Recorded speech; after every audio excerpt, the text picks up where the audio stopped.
कि 400 होने जा रहा है, संविधान बदलने जा रहा है। पहले फेज में 1 करोड़ 10 लाख और दूसरे करोड़ में 90 लाख वोटर बढ़ जा रहे हैं। यानी 2 फेज में 2 करोड़ वोटर कहां से आ गए? मैं चुनाव आयोग से पूछना चाहता हूं। चुनाव आयोग एकदम निष्पक्ष नहीं है, एकदम निष्पक्ष नहीं है। 100% मोदी जा रहे हैं, कोई वोट इनको नहीं कर रहा और इनको हराएंगे बीजेपी खुद। नमस्कार दोस्तों, तीसरे चरण के चुनाव कल होने जा रहे हैं और देखना होगा कि तीसरे चरण में जनता क्या फैसला सुनाती है, क्योंकि जिस तरह से 2 चरण रहे और उसके अंदर वोटिंग परसेंटेज का काफ़ी कम होना, उसके बाद में चुनाव आयोग द्वारा जो डेटा आया उसके अंदर कुछ वोटिंग परसेंटेज का बढ़ जाना, उसको लेकर कहीं ना कहीं विपक्षी पार्टियों द्वारा सवालिया निशान उठाया जा रहा है। इंडिया गठबंधन इसको लेकर काफ़ी मुखरता के साथ में आवाज़ उठा रहा है। इसी को लेकर मैं आज लखनऊ के अंदर मौजूद हूं और जनता जनार्दन से जानने की कोशिश करेंगे कि जिस तरह से वोटिंग कम हो रही है और चुनाव आयोग के जो डेटा है उसके अंदर वोटिंग परसेंटेज बढ़ रहा है, लेकिन फिर भी उसको सब कुछ देखते हुए कल तीसरे चरण के अंदर वोटिंग है। फतेहपुर सीकरी है और बरेली है, ऐसी कई सारी सीटें हैं जिसके अंदर वोटिंग होने जा रही है। बदायूं है, उसके अंदर तो जनता क्या फैसला सुनाती है उसको लेकर हमारे साथ में काफ़ी लोग हैं, उनसे बातचीत करेंगे।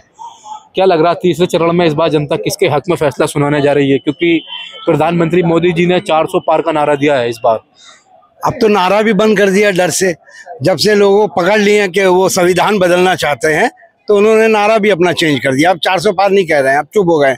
जब से बोला कि आप 400 पार क्यों कर रहे हैं, शब्दों में कह देते हैं मोदी जी, कल भी कहा है इंटरव्यू। हाँ, वो तो दबे शब्द में हम लोग सुन भी लेते हैं, दलित भाई भी सुन लेते हैं कि 400 होने जा रहा है, संविधान बदलने जा रहा है। जहाँ 400 संविधान बदलने के लिए 100% 365 चाहिए, 20 राज्यों में उनको सरकार चाहिए, वो 100% रिप्लेसमेंट करेंगे। जिस तरीके से आरक्षण कम हो रही है, आदिवासी में 38% सरकारी जॉब कम हुआ है, दलित में 36% जॉब कम हुआ, तो वो निश्चित तौर पे करेंगे। उनके 6 मंत्री बोल चुके हैं, बड़े बड़े नेता बोल चुके हैं। अरुण गोयल भी बोल रहे थे कि क्या हो गया, संविधान चेंज होना चाहिए, संशोधन कर रहे हैं। आईसीयू में तो वैसे ही ले आए हैं, आईसीयू में बेड पे तो संविधान आईसीयू में है। ऐसी 370 भी किए थे, पहले धीरे धीरे करके उसको आईसीयू में करते हैं, फिर झटके से हटा देते, बोलते हैं ये तो मेरा ही संविधान है, अम्बेडकर का संविधान कहाँ रहा, इसमें इतना संशोधन हो गया है, तो इस बहाने से कर देते हैं। आपने जो कहा 33 सीट कम हो रहा है यूपी में इनका। इतना 33 सीट कम हो रहा है, लिखित मैं आपको दे सकता हूँ। 65 सीटें तो थी एनडी की पिछली बार, 65 थी इनका, इस बार इनका 33 यानी 47 रहेगा इनका इस बार। और जो आप एक बड़ी बात कहे हैं, 2 फेजेस में जो एक 24 घंटे में डाटा दिया जाता है, वो 11-12वें दिन में भी डाटा आता है, तो परसेंटेज में आता है। पहले डाटा 5.7 और 6.1, यानी अचानक उसमें 5.7 बढ़ जाता है और 6 पॉइंट बढ़ जाता है। यानी आपका पहले फेज में 1 करोड़ 10 लाख और दूसरे करोड़ में 90 लाख वोटर बढ़ जा रहे हैं। यानी 2 फेज में 2 करोड़ वोटर कहां से आ गए? मैं चुनाव आयोग से पूछना चाहता हूं। ये कोई मामूली बात नहीं है। आदमी क्यों चुप है, इस बारे में बात क्यों नहीं कर रहा है? 2 फेज में आयोग के ऊपर भी सवालिया निशान देश की जनता उठा रही है। जिस तरह से विपक्षी पार्टियों के ऊपर अगर कोई ट्वीट कर देती है तो उसको चुनाव आयोग जो है हटाने का निर्देश दे देता है, लेकिन प्रधानमंत्री मोदी जी देश के अंदर खुलेआम सांप्रदायिकता का माहौल बना रहे हैं, हिंदू मुस्लिम के भाषण दे रहे हैं, कभी मंगलसूत्र की बात करते हैं। अभी कर्नाटक का पेज जो उनका भारतीय जनता पार्टी का ट्विटर हैंडल है, उसके ऊपर भी नफरती भाषा का इस्तेमाल किया गया। चुनाव आयोग इसको लेकर आंखें मूंद लेता है, तो क्या लग रहा है चुनाव आयोग की निष्पक्षता पे भी इस चुनाव में सवालिया निशान लग गए? चुनाव आयोग की रीढ़ की हड्डी खत्म हो गई है, वो एकदम रेंग रहा है इस टाइम। आप सांप की तरह रेंग रहा है, सांप की तरह रेंग रहा है, कछुए की तरह रेंग रहा है। और जबकि उसको हेट स्पीच कहना है प्रधानमंत्री, वो दे रहा है, उसका हिम्मत नहीं, उसका औकात नहीं है कि प्रधानमंत्री को दे, वो दे रहा है आपका जाके नड्डा को नोटिस। प्रधानमंत्री हेट स्पीच दे रहे हैं, नड्डा को नोटिस दिया जा रहा है। और यही लवासा से जिन्होंने फौरन नोटिस जारी कर दी थी, जिसके बाद उनके घर के पीछे पड़ गए मोदी जी, उनको निकाल दिया गया, उनके घर के पीछे उनको नौकरी से निकाल दिया गया।